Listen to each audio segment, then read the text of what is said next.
Batting ನಲ್ಲಿ top order complete ಹಳ್ಳ ಹಿಡಿದಿದೆ.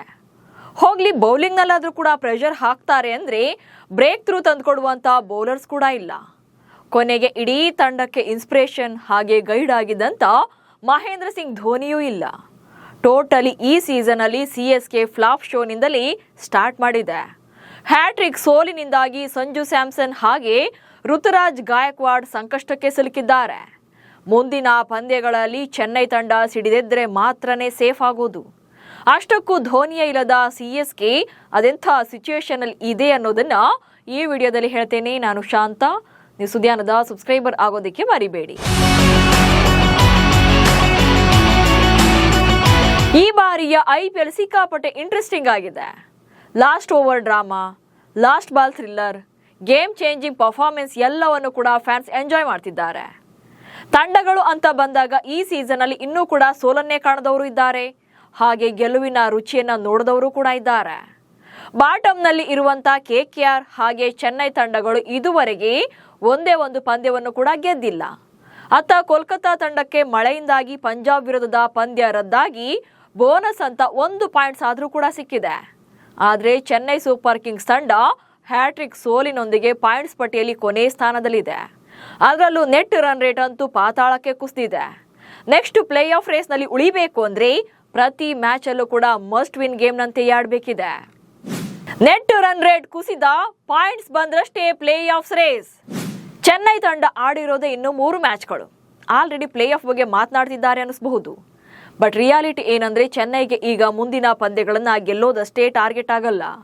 ಯಾಕಂದ್ರೆ ನೆಟ್ ರನ್ ರೇಟ್ ಜಾಸ್ತಿ ಮಾಡಿಕೊಳ್ಳುವಂತ ಸವಾಲು ಕೂಡ ಇದೆ. ಯಾಕಂದ್ರೆ ಪಾಯಿಂಟ್ಸ್ ಈಗಾಗಲೇ ಈಕ್ವಲ್ ಆದಾಗ ನೆಟ್ ರನ್ ರೇಟ್ ಮುಖ್ಯ ಆಗುತ್ತೆ.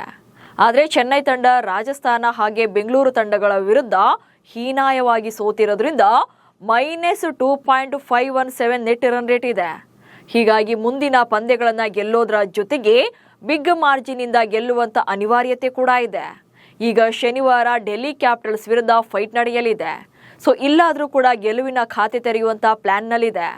ಆದರೆ ಚೆನ್ನೈ ತಂಡಕ್ಕೆ ಈ ಗೆಲುವು ಅಷ್ಟು ಈಸಿಯಾಗಿ ಸಿಗೋದು ಕೂಡ ಇಲ್ಲ. ಯಾಕೆ ಅನ್ನೋದನ್ನ ಹೇಳ್ತಾ ಹೋಗ್ತೇನೆ ನೋಡಿ. ಚೆನ್ನೈನ ಚಿದಂಬರಂ ಸ್ಟೇಡಿಯಂನಲ್ಲಿ ಸಿಎಸ್ಕೆ ವರ್ಸಸ್ ಡೆಲ್ಲಿ ಮ್ಯಾಚ್ ನಡೆಯಲಿದೆ ಶನಿವಾರ. ಇದು ಸಿಎಸ್ಕೆ ತಂಡಕ್ಕೆ ಓಮ್ ಪಿಚ್. ಆದರೆ ಸಿಎಸ್ಕೆ ಈ ಸ್ಟೇಡಿಯಂನಲ್ಲಿ ಸತತವಾಗಿ ಕಳೆದ 6 ಪಂದ್ಯಗಳನ್ನ ಸೋತಿದೆ. ಸೊ ಅಲ್ಲಿಗೆ ಏನು ಚೆನ್ನೈನ ಚಪಾಕ್ನಲ್ಲಿ ಇವರು ರಾಜ್ಯಭಾರ ಮಾಡ್ತಿದ್ರಲ್ಲ ಚೆನ್ನೈ ತಂಡ, ಸೊ ಈಗ ಅಲ್ಲಿ ಭದ್ರಕೋಟೆ ಅನಿಸ್ಕೊಂಡಿದ್ದು ಛಿದ್ರ ಆಗಿದೆ. ಸೊ ಕಳೆದ ಪಂದ್ಯ ಅಂದ್ರೆ ಇದೇ ಸೀಸನ್ ನಲ್ಲಿ ಕಳೆದ ಬಾರಿ ಪಂಜಾಬ್ ವಿರುದ್ಧದ ಮ್ಯಾಚ್ ಅಲ್ಲಿ ತವರಿನ ಪಿಚ್ ನಲ್ಲಿ ಪಂದ್ಯವನ್ನ ಸೋತಿದ್ದಾರೆ. ಸೊ ಈಗ ಡೆಲ್ಲಿ ವಿರುದ್ಧ ಗೆಲ್ಲೋದು ಅಷ್ಟು ಸುಲಭದ ಮಾತು ಕೂಡ ಅಲ್ಲ. ಯಾಕಂದ್ರೆ ಆಲ್ರೆಡಿ ಚಪಾಕ್ನಲ್ಲೂ ಕೂಡ ಸಿಎಸ್ಕೆ ತಂಡ ಮೊಮೆಂಟಮ್ನ ಕಳ್ಕೊಂಡಿದೆ. ಸೊ 4ನೇ ಪಂದ್ಯದಲ್ಲಾದ್ರೂ ಕೂಡ ಗೆಲ್ಲೋಕೆ ಚೆನ್ನೈ ಸೂಪರ್ ಕಿಂಗ್ಸ್ ಪ್ಲಾನ್ ಅನ್ನ ಮಾಡ್ಕೊಂಡಿದೆ. ಈ ಸೀಸನ್ ಅಲ್ಲಿ 3ಕ್ಕೆ 3 ಪಂದ್ಯಗಳನ್ನ ಆಡಿ ಸೋತಿರೋದ್ರಿಂದ ಚೆನ್ನೈ ತಂಡ ಅಟ್ಲೀಸ್ಟ್ 4ನೇ ಪಂದ್ಯದಲ್ಲಾದ್ರೂ ಕೂಡ ಗೆದ್ದು ಕಂಬ್ಯಾಕ್ ಮಾಡೋಣ ಅಥವಾ ಗೆಲುವಿನ ಟ್ರ್ಯಾಕ್ಗೆ ಬರೋಣ ಅಂತೇಳಿ ಪ್ಲಾನ್ ಅನ್ನ ಮಾಡ್ಕೊಳ್ತಿದ್ದಾರೆ. ಅದರಲ್ಲೂ ಈ ಪಂದ್ಯದಲ್ಲಿ ಸಂಜು ಸ್ಯಾಮ್ಸನ್ ಹಾಗೆ ಋತುರಾಜ್ ಗಾಯಕ್ವಾಡ್ ಕಡೆಯಿಂದ ಬಿಗ್ ಸ್ಕೋರ್ ಬರದೇ ಇರೋದೇ ಇಲ್ಲಿ ಅತ್ಯಂತ ದೊಡ್ಡ ಹೊಡೆತ ಆಗ್ತಿದೆ ಚೆನ್ನೈ ತಂಡಕ್ಕೆ.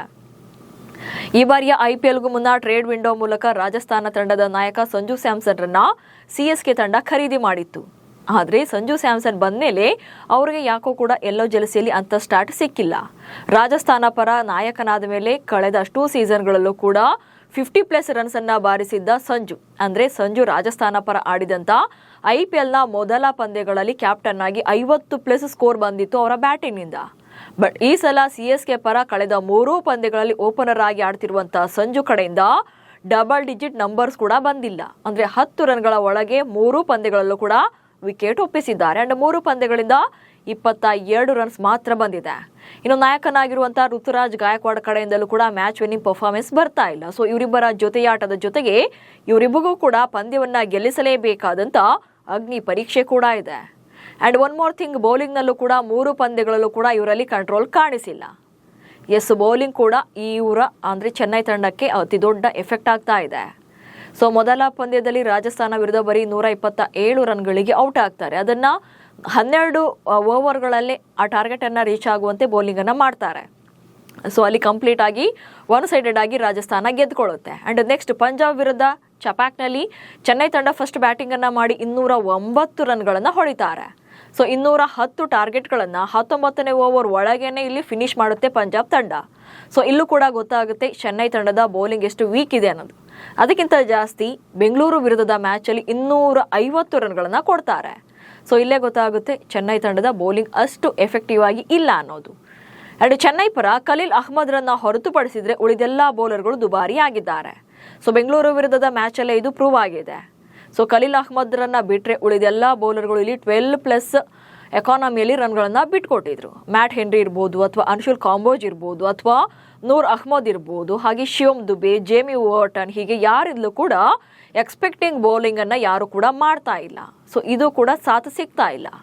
ಅದರಲ್ಲೂ ಬೆಂಗಳೂರು ವಿರುದ್ಧದ ಮ್ಯಾಚಲ್ಲೇ ಈ ಖಲೀಲ್ರನ್ನ ಬಿಟ್ಟರೆ ಉಳಿದೆಲ್ಲರೂ ಕೂಡ ದುಬಾರಿಯಾಗಿದೆ. ಇದಕ್ಕೆ ಬೆಸ್ಟ್ ಎಕ್ಸಾಂಪಲ್. ಸೊ ಚೆನ್ನೈ ತಂಡಕ್ಕೆ ಇಲ್ಲಿ ಅತಿ ದೊಡ್ಡವಾಗಿ ಸೆಟ್ ಬ್ಯಾಕ್ ಆಗ್ತಾ ಇರೋದು ಅಂತಂದ್ರೆ ಮಹೇಂದ್ರ ಸಿಂಗ್ ಧೋನಿ ಹಾಗೆ ಡೆವಾಲ್ಡ್ ಬ್ರೇವಿಸ್ ಅವರ ಇಂಜುರಿ ಹೊಡೆತ.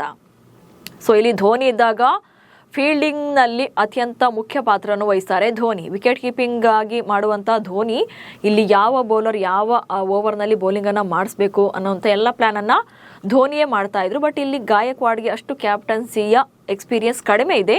ಸೊ ಇದು ಕೂಡ ಹೊಡೆತ ಆಗ್ತಾ ಇದೆ. ಧೋನಿ ಯಾವಾಗ ತಂಡಕ್ಕೆ ಕಮ್ ಬ್ಯಾಕ್ ಮಾಡ್ತಾರೆ ಅಂತೇಳಿ ಜಸ್ಟ್ ಟೀಮ್ ಪ್ಲೇಯರ್ಗಳಷ್ಟೇ ಅಲ್ಲ, ಫ್ಯಾನ್ಸ್ ಜೊತೆಗೆ ಫ್ರಾಂಚೈಸಿ ಕೂಡ ಎದುರು ನೋಡ್ತಾ ಇದೆ. ಇನ್ನು ಡೆವಾಲ್ಡ್ ಬ್ರೇವಿಸ್ ತಂಡಕ್ಕೆ ಬಂದರೆ ಅಥವಾ ಪ್ಲೇಯಿಂಗ್ 11ಗೆ ಬಂದರೆ ಅಲ್ಲಿ ಬ್ಯಾಲೆನ್ಸ್ ಆಗ್ತಾ ಇತ್ತು ಟೀಮ್. ಬಟ್ ಬ್ರೇವಿಸ್ ಕೂಡ ಇಲ್ಲಿ ಬಂದಿಲ್ಲ. ಸೊ ಇಲ್ಲಿ CSK ಪರ ಈ ಸೀಸನಲ್ಲಿ ಸರ್ಫರಾಜ್ ಖಾನ್ ಮಾತ್ರ ಒಂದು ರೀತಿಯಾಗಿ ಕನ್ಸಿಸ್ಟೆನ್ಸ್ ಪರ್ಫಾರ್ಮೆನ್ಸ್ ಕೊಡ್ತಿದ್ದಾರೆ ಬಿಟ್ರೆ ಉಳಿದ್ಯಾವ ಆಟಗಾರ ಕೂಡ ಇಲ್ಲಿ ಅಂತ ದೊಡ್ಡ ನಂಬಿಕೆಯನ್ನ ಹುಟ್ಟಿಸಿಲ್ಲ. ಸೊ ಇದು ಕೂಡ ಚೆನ್ನೈ ತಂಡಕ್ಕೆ ಹೊಡೆತ ಬೀಳುವಂತೆ ಮಾಡ್ತಾ ಇದೆ. ಹೀಗೆ ಚೆನ್ನೈ ತಂಡಕ್ಕೆ ಆರಂಭದಲ್ಲೇ ಸಾಲು ಸಾಲು ಸವಾಲುಗಳು ಎದುರಾಗ್ತಿವೆ. ಈಗ ಡೆಲ್ಲಿ ವಿರುದ್ಧನಾದ್ರೂ ಗೆಲ್ಲೋಣ ಅಂತ ಬರ್ತಾರೆ. ಆದ್ರೆ ಡೆಲ್ಲಿ ಟೀಮ್ ಈ ಸಲ ಸ್ಟ್ರಾಂಗ್ ಆಗಿ ಪರ್ಫಾರ್ಮ್ ಮಾಡ್ತಿದೆ. ಮೊದಲ 2 ಪಂದ್ಯಗಳನ್ನ ಗೆದ್ದಿದ್ದಂತ ಡೆಲ್ಲಿ ತಂಡ 3ನೇ ಮ್ಯಾಚಲ್ಲಿ ಜಸ್ಟ್ 1 ರನ್ನಿಂದ, ಅದು ಕೂಡ ಡೇವಿಡ್ ಮಿಲ್ಲರ್ ಅವರ ಓವರ್ ಕಾನ್ಫಿಡೆನ್ಸ್ ನಿಂದಾಗಿ ಸೋತಿದ್ದಾರೆ. ಈಗ ಚೆನ್ನೈ ವಿರುದ್ಧ ಗೆದ್ದು ಮತ್ತೆ ಟ್ರ್ಯಾಕ್ಗೆ ಬರೋಕೆ ಕಾಯ್ತಾ ಇರ್ತಾರೆ. ಸೊ ನೋಡಬೇಕು ಈ ಪಂದ್ಯದ ಗೆಲುವು ಯಾರಿಗೆ ಅನ್ನೋದು. ಡೆಲ್ಲಿ ವರ್ಸಸ್ ಚೆನ್ನೈ ನಡುವಿನ ಮ್ಯಾಚ್ ಅಲ್ಲಿ ಯಾರು ವಿನ್ ಆಗಬಹುದು ಅನ್ನೋದನ್ನ ಕಮೆಂಟ್ಸ್ ಮೂಲಕ ತಿಳಿಸಿ. ಹಾಗೆ ಸುದ್ದಿಯನ್ನು ಫಾಲೋ ಮಾಡಿ. ನಮಸ್ಕಾರ.